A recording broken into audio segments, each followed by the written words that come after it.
दोस्तों CUET common university entrance test है भैया, ये अब लागू हो जाएगा पूरे भारत में। एनटीए इसको कराएगा और आपको ग्रेजुएशन करने के लिए ये एग्जाम देना जरूरी हो जाएगा। तो भाई कैसे क्या तैयारी करें, क्या सिलेबस रहेगा, ये बहुत इंपॉर्टेंट चीज है। बहुत ज्यादा समस्याएं दिमाग में है बच्चों के कि भाई क्या पढ़ ले, क्या एग्जाम में आएगा, क्या पूछा जाएगा इस एग्जाम के अंदर। तो भाई आपको पूरा का पूरा सिलेबस जो है आपके विषय से संबंधित यहाँ इस चैनल पे मिलने वाला है। और इस वीडियो में हम बात करने वाले हैं एग्रीकल्चर के जितने भी स्टूडेंट हैं उनके लिए क्या रहेगा CUET का सिलेबस, वो हम इस वीडियो में डिस्कस करने वाले हैं। एग्रीकल्चर जो सब्जेक्ट कोड है 302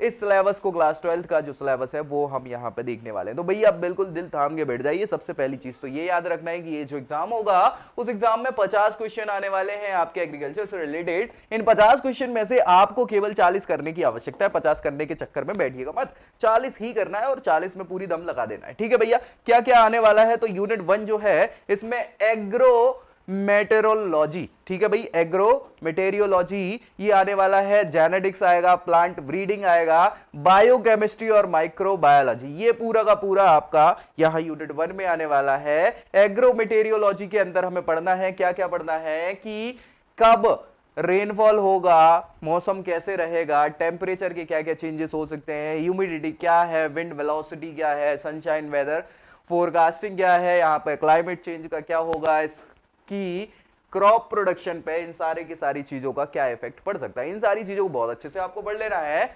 जेनेटिक्स की अगर हम बात करें या प्लांट ब्रीडिंग की बात करें तो उसके अंदर हमें सबसे पहले तो शुरुआत वहीं से करनी पड़ेगी जो हम कक्षा 9th में करे थे, है ना, सेल्स की, उसके स्ट्रक्चर की। उसके अलावा सेल डिवीजन क्या हो सकता है, मीडियोसिस क्या होता है, मियोसिस क्या होता है और इनका क्या सिग्निफिकेंस हो जाता है स्ट्रक्चरिंग के अंतर्गत। ठीक है, चलिए इसके बाद हम जो बात करेंगे वो है organisation of the genetic materials, कैसे क्या जेनेटिक्स जनरेट होते हैं, क्रोमोसोम क्या होते हैं, डीएनए क्या होता है, आरएनए क्या होता है। ये बहुत अच्छे से आपने पढ़ा होगा, मुझे ऐसा लगता है 11th क्लास में भी बेसिक पढ़ा था, 12th में बहुत अच्छे से पढ़ लिया था। मेंडल्स लॉ ऑफ इनहेरिटेंस, ये बहुत इंपॉर्टेंट है, 2 क्वेश्चन यहां से बन सकते हैं डायरेक्टली, तो इसको तो छोड़ना ही नहीं है ना। तो मेंडल्स लॉ ऑफ इनहेरिटेंस देखेंगे, इसमें reason for the success of Mendel's and his experiment पे डिस्कस करना। पूरी कहानी आपको याद होनी चाहिए कि मेंडल ने क्या किया था, क्या पूरी कहानी थी, किस हिसाब से हुआ था। Absence of linkage in Mendel's experiment, क्या लिंकेज है जो नहीं वो कर पाए थे, उस चीज को आपको देखना पड़ेगा, बहुत अच्छे समझना पड़ेगा। फिर क्वांटिटेटिव इनहेरिटेंस की बात करना है, continuous and discontinuous variation of the in plant, जो प्लांट्स में वेरिएशन आ जाते हैं कंटिन्यू और डिसकंटिन्यू, वो क्यों आ जाते हैं, वो सारी चीजें देखनी है। मोनोजेनिक एंड पॉलीजेनिक, यहां पे इनहेरिटेंस को भी समझना है। साथ ही साथ role of genetics in plant breeding, self and cross pollination को हमें समझना है, सेल्फ पॉलिनेशन, क्रॉस पॉलिनेशन क्या होता है क्रॉप्स में। इसके अलावा ब्रीडिंग की जो भी मेथड है किसमें, क्रॉप्स में, उसमें इंट्रोडक्शन, इसका सिलेक्शन कैसे होता है, हाइब्रिडाइजेशन क्या होता है, म्यूटेशन क्या होता है, और polyploidy, tissue and cell culture, इन सारी चीजों को बहुत अच्छे से देख लेने का है और यहां से क्वेश्चन आपके बन जाने वाले हैं। नेक्स्ट हम बात करें तो प्लांट बायोटेक्नोलॉजी की अगर हम बात करें तो सबसे पहले उसकी डेफिनेशन क्या होगी, स्कोप क्या है क्रॉप प्रोडक्शन में उसका, उसको दिखना है। बायोकेमिस्ट्री के अंदर अगर बात करें तो वो सबसे पहले क्या होती है, पीएच वैल्यू, है ना, उसके buffers, classification of non nomenclature of carbohydrates को समझने का है, प्रोटीन्स, लिपिड्स हो गए, विटामिन्स हो गए, और यहाँ पे एंजाइम्स को समझ लेना है। माइक्रोबायोलॉजी के अंदर, ये बायोकेमिस्ट्री थी, ये माइक्रोबायोलॉजी है। माइक्रोबायोलॉजी के अंदर माइक्रोबियल सेल स्ट्रक्चर समझने का है, माइक्रो ऑर्गेनिज्म देखना है, जैसे एल्गी हो गया, बैक्टीरिया हो गया, फंगाई हो गया, या फिर एक्टिनोमीसाइट्स हो गए, यहाँ पे प्रोटोजोआ हो गए। और वर्सेस क्या देखना है, रोल ऑफ माइक्रो ऑर्गेनिज्म का कहां पे, रेस्पिरेशन में, फर्मेंटेशन में, और ऑर्गेनिक मैटर डिकम्पोजिशन में। ठीक है, तो ये सारी की सारी चीजें यहाँ पे माइक्रोबायोलॉजी के अंदर आएंगी। ये सब आप 12th क्लास का सिलेबस रहेगा जो आपको पूरा अच्छे से रिवाइज करना है।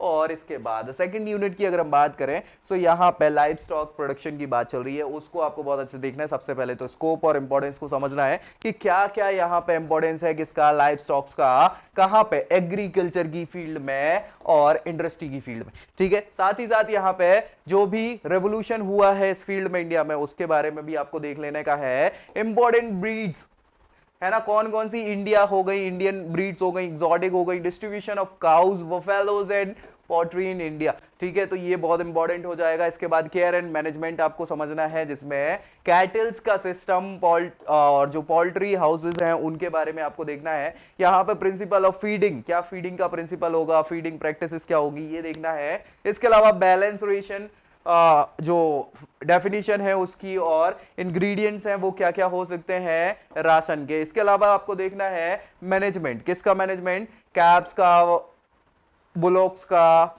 प्रेग्नेंट और मिल्च एनिमल जो हो जाएंगे, साथ ही साथ चिक्स हो गए, है ना, और कॉकरियल्स हो गए, इनके लेयर्स हो गए, पोल्ट्री फॉर्म के अंदर जो भी सारी चीजें आती है वो सारी चीजों को आपको देख लेना है। इसके अलावा साइन ऑफ सिक एनिमल्स के क्या क्या साइंस होते हैं, सिम्टम्स क्या क्या होते हैं, कौन से कॉमन डिसीजेस होते हैं कैटल्स में, पोल्ट्री में, इनको देखना है। रिंड एब्सेस हो गया, ब्लैक क्वार्टर हो गया, फुट माउथ, है ना, मैस्टिट्स हो गया, हेरमोनिया हो गया, और सेप्टिसीमिया हो गया। इसके अलावा कोक्सीडियोसिस हो गया, फॉल पॉक्स हो गए, या फिर रानी खेत डिसीज हो गया। ये सभी के सभी कैसे होते हैं, इनका कैसे क्या प्रिवेंशन किया जा सकता है, कैसे कंट्रोल किया जा सकता है, इन सभी बीमारियों को बहुत अच्छे से समझने का है।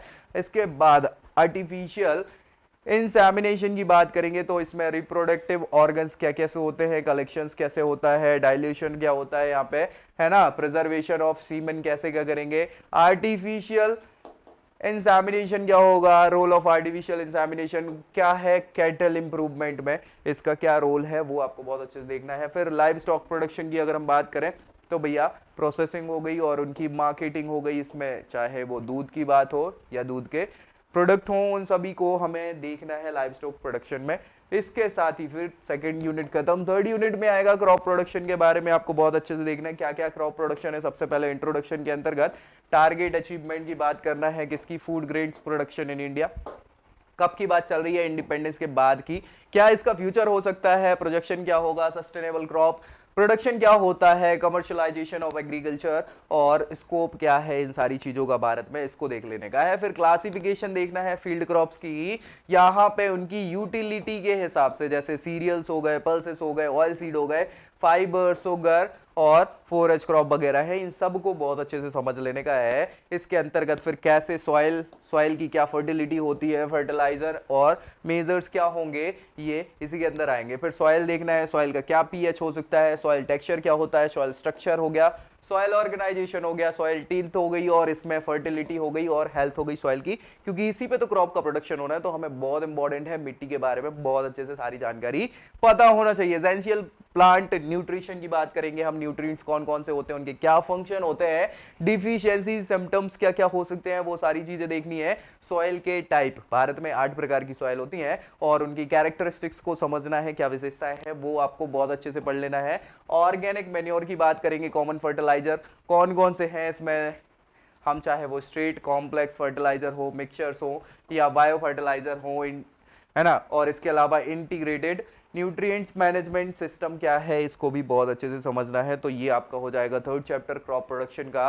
इरिगेशन और ड्रेनेज को फिर समझेंगे इसके बाद, क्योंकि भैया मिट्टी अच्छी हो गई, हमने फर्टिलाइज कर दी, सब कर दिया, लेकिन बिना पानी के सब सून है, तो पानी के बारे में, इरिगेशन के सोर्स ऑफ इरिगेशन देखेंगे कि रेन से, कैनाल से, टैंक से, रिवर से, वेल से, ट्यूबवेल से, कैसे हम वहां पे इरिगेशन कर रहे हैं, ये आपको पता होना चाहिए। ठीक है, scheduling of irrigation based on critical stage of growth, time interval क्या होना चाहिए, सॉइल मॉइस्चर कितना क्या रहना चाहिए उसका, और वेदर पैरामीटर्स क्या क्या होने चाहिए, वो सारी चीजें। वाटर रिक्वायरमेंट ऑफ क्रॉप्स, कितना क्या पानी लगेगा, जरूरत से ज्यादा पानी दे दिया तो समस्या, कम दे दिया तो समस्या, तो जितनी जरूरत है उतना ही हमें देना है, कैसे क्या वो सीखना पड़ेगा, है ना। तो मेथड्स ऑफ इरिगेशन हो गया, ड्रेनेज सिस्टम में क्या हो सकता है, वो वाटर सेट मैनेजमेंट क्या होता है, सारी चीजों को आपको यहाँ इरिगेशन और ड्रेनेज सिस्टम के अंदर देखना है। इसके बाद है फिर वीड कंट्रोल।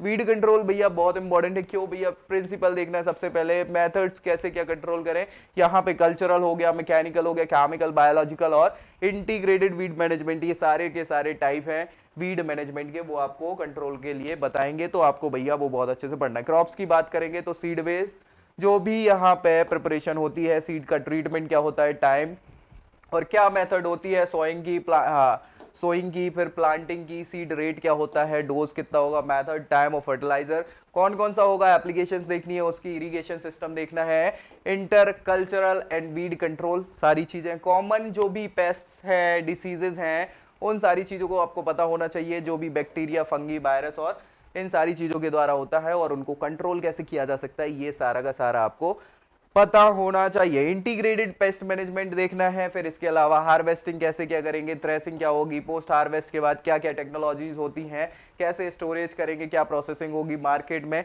कैसे क्या क्या इसमें मेजर फील्ड हैं क्रॉप्स की, कौन कौन सी हैं, राइस हो गई, वीट हो गई, मेज हो गई, है ना, सोरगम हो गए, पर्ल मैलेट हो गए, ग्राउंड नट हो गए, मस्टर्ड हो गया, पिजन पी हो गया, ग्राम हो गया, सुगर केन बहुत इंपॉर्टेंट है, कॉटन हो गया और वर्सीम्स हो गई। ये सारे के सारे क्रॉप्स के प्रोडक्शन को आपको समझने का है, कौन कौन सी वैरायटी होंगी, सारी चीजें हो गई।